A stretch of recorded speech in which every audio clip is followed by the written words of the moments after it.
I'm Anil Kumar, and with the help of this example, we will understand direct and partial variation. Question is, a rocket is launched from a hill 1200 meters above the sea level. It rises at 40 meters per second. Write an equation for the relation between the height of the rocket and time.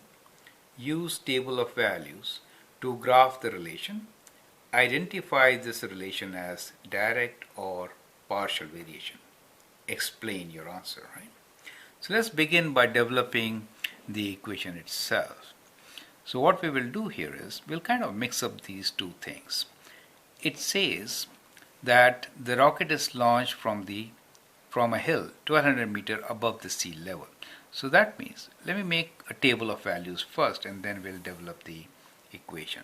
So in this table we will write time. So rocket is launched from a hill 1200 meters above the sea level. It rises 40 meters per second, right? So there are two variables here. One representing height in meters, the other one is time in seconds, right? So what we observe here is that we have two variables. So we have first variable, which is time in seconds, and that is the independent variable.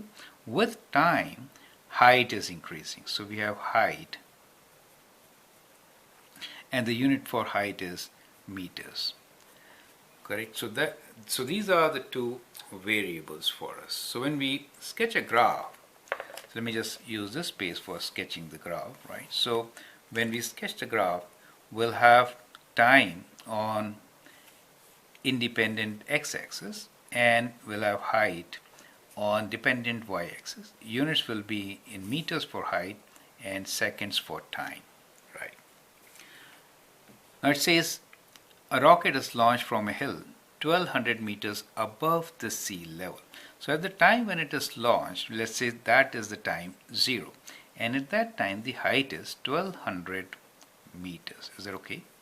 Then it says it rises 40 meters per second. So next second it will be plus 40, right? So it will be 1200 plus 40, correct? So that is 1240. Next second it will be 40 more, correct? So it will be 1200 plus 40 plus 40. You get an idea, right? So it will be 1280. And likewise, the height of the rocket is going to increase, right? So at any time t, the height will be 1200 plus how many 40s do we add? When it is 2 seconds, 2 40s. When t seconds, then t 40s, right? So we can say 40t. So that becomes the equation, correct? So I hope you understand how to write an equation for the relation between height and time in this particular situation, correct? Now what you observe here is making table of values help you to develop the relation and then see how these two things are related.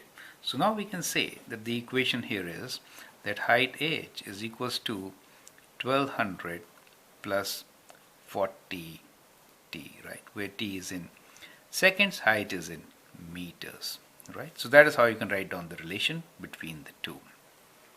Now clearly this is a partial variation, right? So we know it is a partial variation, and what is the reason? Reason is this: at 0 the height is 1200, not 0, so it is partial variation.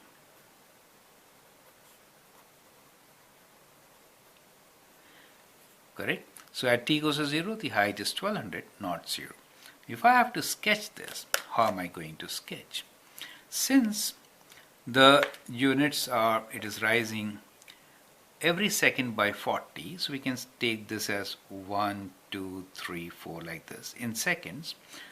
And as far as the height is concerned, we could take them as multiples of 40. That helps, right? 40, 80, 1200 like this, correct? And so on. So, and you want to sketch it. So first point is 1200. So that is the starting point, 40, 80, 1200. And then every second it goes up by 40. So it's kind of like this, where this point is 1200 for you in meters, and 1, 2, 3, 4, 0. So at 0, the graph crosses y-axis, which is represented by height at 1200, not 0. Therefore, it's a partial variation, correct? So that is how we can answer the third part, which is identify this relation as direct or partial variation and explain. So you could explain many ways. First, find y-intercept, right? So y-intercept here is what? Y-intercept is 1200, not 0, and therefore it is partial variation. So that's another way of saying the same thing, right? I hope this example helps you to understand all the concepts which we have learned and distinguish between direct and partial variation. Thank you and all the best.